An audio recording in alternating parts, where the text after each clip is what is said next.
इसको आप दिमाग की ऊर्जा भी बोल सकते हो या इसको आप जीवन की ऊर्जा भी बोल सकते हो।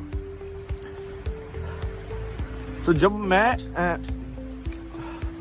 ये सबसे पहले ये सवाल ना मेरे के दिमाग में तब आया था जब मैं थोड़ा ऐसे क्या बोलते हैं लो एनर्जी वाले फेज से जा रहा था ना जिंदगी के। तो उसमें मुझे समझ में आया कि यार मेरी शरीर तो वैसा ही है, मैं काम क्यों नहीं कर पा रहा हूं, मैं हाथ उठा क्यों नहीं पा रहा हूं, मैं वही चीज क्यों नहीं कर पा रहा हूं जो मैं पहले कर पा रहा था। तो मुझे लगा कुछ और चीज है जो कम हो गई है। वो क्या चीज कम हो गई है, मैंने सोचा कि क्या चीज है जो कम हो गई है। फिर मैंने इसको लाइफ एनर्जी का नाम दिया कि आई थिंक इसको यदि कोई चीज बता सकती है तो वो यही बता सकती है कि इसको लाइफ एनर्जी बोल सकते हो तुम। जो किसी चीज को ज्यादा जिंदा या कम जिंदा बनाती है। जैसे बोलते ना ये तो मरा हुआ है और ये तो कितना जिंदा दिल है, मतलब ये बोलते हैं ना ये कितना जिंदा दिल है, मतलब ये कितना जिंदा है, मतलब जिंदगी ग्रांटेड थोड़ी ना है कि भाई उसको जीना भी पड़ेगा ना। मतलब कि भाई इंसान बना जाता है, इंसान है क्या, मतलब इंसान तो कुछ है ही नहीं।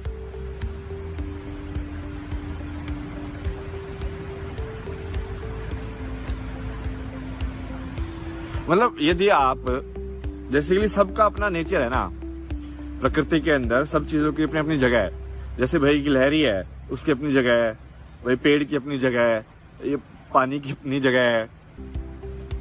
अब इनको जिंदा या मुर्दा जो भी मानो उस सबसे फर्क ही नहीं पड़ता। वो सब मतलब समझ रहे हो ना तुम क्या है, वो सब बकवास का ज्ञान है, उसको साइड में कर दो, सारा साइड में कर दो सारा, ठीक है। बट अब यदि तुम मतलब जैसे मान लो सांप का व्यवहार कॉपी करोगे, आप सांप बनना चाहोगे। सांप का मतलब क्या है कि ना तुम देख रहे हो, अंधे भी हो गए हो, ना तुम्हारे कान है, बहरे भी हो गए हो। सिर्फ जब तक तुमको हाथ पे लगा के कोई टच नहीं करे, जब तक तुमको होश ही नहीं आता तुम कहां पे हो दुनिया में, समझ रहे हो। और सांप का व्यवहार क्या होता है, मैंने आपको पहले समझाया था ना कि ये गुण होता है, गुण। वो जो गुण है वो प्रकृति में हर चीज का अपना गुण है, समझे। ये तो आपको बचपन में ही सिखाया होगा ना कि इस इंसान में भाई ये गुण अच्छा है, चित्रकारी का गुण इसका अच्छा है। तो वैसे ही एक आपके व्यवहार का भी गुण होता है कि ये इसका व्यवहार भोला है, भोलापन में है इसके व्यवहार में, समझे, या इसके व्यवहार में चंचलता है, या इसके व्यवहार में ऐसे। तो ऐसे ही प्रकृति का भी गुण है अपना।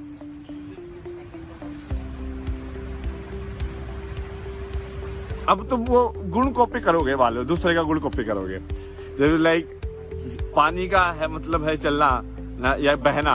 अब तुम भी बोलोगे नहीं मुझे भी बहना है, तो यार अब पानी तो अपोज करेगा ना, वो बोलेगा यार मेरा काम है वो तो बहने का।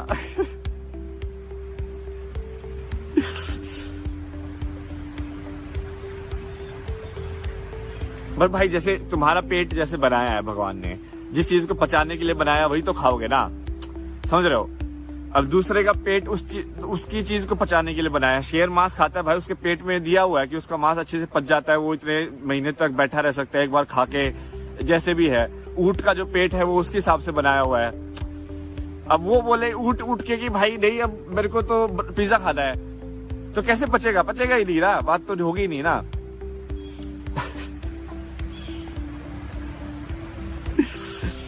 पता नहीं भाई आप लोग समझ भी रहे हो कि नहीं, सुन भी रहे हो कि नहीं। तो ठीक है, अब काम है ये तो भगवान का, ये पूजा ही मान लो बस। पूजा करने का मतलब ये थोड़ी ना है कि बैठ के बस भजन मंत्र ये सब करते रहो। भगवान की सेवा मतलब कितने लोग बता के गए आपको, यही तो बता के गया है कि अच्छे कर्म करोगे कि तो आगे बढ़ोगे, इसीलिए तो बताया है। तुमको लगता है कि कोई राम की कहानी, कृष्ण की कहानी क्यों याद रखते हैं, यदि इसमें कोई बात ही नहीं होती तो। जो सोसाइटी में जो कहानी ज्यादा इम्पैक्ट क्रिएट करती है वही याद रखी जाती है ना। अब भगत सिंह की कहानी ने कितना इम्पैक्ट क्रिएट किया, आज भी याद है। क्या था वो, लाइक 23-24 साल का आप जैसा कोई कॉलेज का ही तो बच्चा तो था, था कि नहीं? क्यों, क्या किया उसने ऐसा अलग, क्या किया उसने? तो सारे वर्ल्ड तो नहीं घुमा उसने, तो कुछ ऐसे और अलग चीज नहीं की कि भाई वो खतरनाक बांसुरी बजाता था, भाई ऐसा कर दिया, नहीं। क्या था उसके अंदर, बताओ मेरे को। क्यों याद रखते हो तुम? ज्यादा पैसे कमा लिए इसलिए, इलोन मस्क बन गया हो, मार्स पे पहुंचा दिया, इसलिए याद रखते हो तुम? क्यों याद रखते हो तुम? वजह है ना कोई कहानी की, कोई गुण था जो उसने दर्शाया, जो कि याद रखा गया कि हाँ भाई ये चीज होनी चाहिए।